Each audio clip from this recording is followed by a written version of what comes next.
Good afternoon students. कल हमने बस की यात्रा जिसके लेखक है हरिशंकर परसाई उसके क्वेश्चंस पढ़े थे। अब आगे देखिए क्वेश्चन। लोगों ने सलाह दी कि समझदार आदमी इस शाम वाली बस में सफ़र नहीं करते। लोगों ने यह सलाह क्यों दी? लोग कि भाई जो समझदार इंसान होते हैं वो शाम वक्त ही इस बस में यात्रा नहीं करते। लोगों ने ये सलाह क्यों दी? लोगों ने लेखक को यह सलाह इसलिए दी क्योंकि वे जानते थे कि बस की हालत बहुत ख़राब है। बस का कोई भरोसा नहीं है कि यह कब और कहाँ रुक जाए। शाम बीतते ही रात हो जाती है और रात रास्ते में कहाँ बितानी पड़ जाए कुछ पता नहीं रहता। उनके अनुसार यह बस डाकिन की तरह है। यानी कि क्या मतलब? लेखक ने लोगों को यह सलाह इसलिए दी क्योंकि वे जानते थे कि बस की जो है हालत बहुत ख़राब है, वो टूटी फूटी है, उसका पता नहीं वो कब कहाँ रुक जाएगी और फिर जो है रात हो जाएगी और रात में उन्हें कहाँ बितानी पड़ेगी ये पता ही नहीं। ऐसा जैसे सारी बस ही इंजन है और इंजन के भीतर बैठे हैं। लेखक को ऐसा क्यों लगा? जब बस चालक ने इंजन स्टार्ट किया तब सारी बस झनझनाने लगी।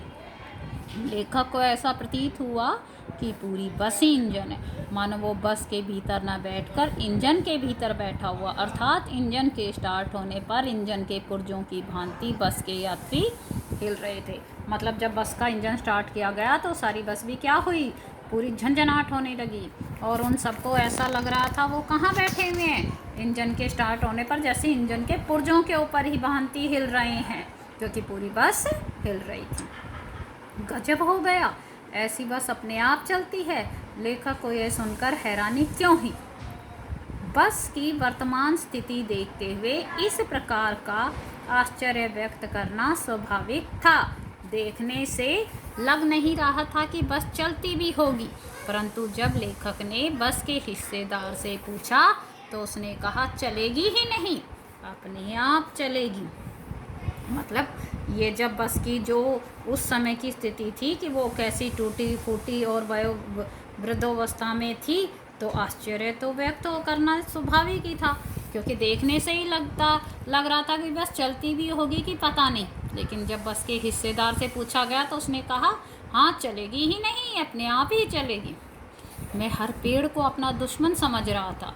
लेखक पेड़ों को अपना दुश्मन क्यों समझ रहा था?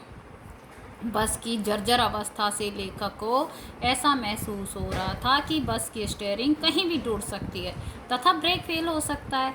ऐसे में लेखक को डर लग रहा था कि कहीं उसकी बस किसी पेड़ से टकरा ना जाए। एक पेड़ निकल जाने पर वह दूसरे पेड़ का इंतज़ार करता था कि क्या कहीं इस पेड़ से ना टकरा जाए।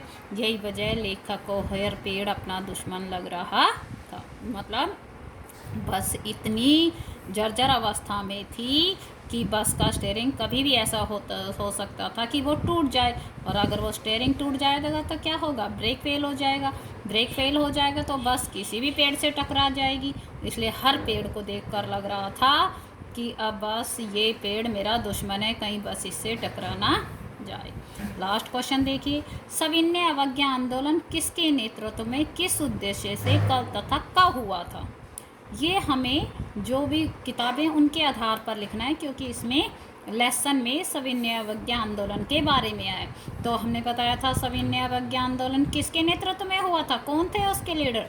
महात्मा गांधी। और 1930 में अंग्रेजी सरकार से असहयोग करने तथा पूर्ण स्वाधीनता प्राप्त करने के लिए किया गया था।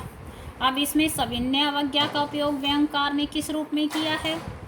सविनय अवज्ञा आंदोलन 1930 में हुआ था और सरकारी आदेशों का पालन न करने के लिए किया था। इसमें अंग्रेजी सरकार के साथ सहयोग न करने की भावना थी। लेखक ने सविनय अवज्ञा का उपयोग बस के संदर्भ में किया है। वह इस प्रतीकात्मक भाषा के माध्यम से ये बताना चाह रहा है कि बस विनयपूर्वक अपने मालिक व यात्रियों से उसे स्वतंत्र करने का अनुरोध कर रही है। धन्यवाद।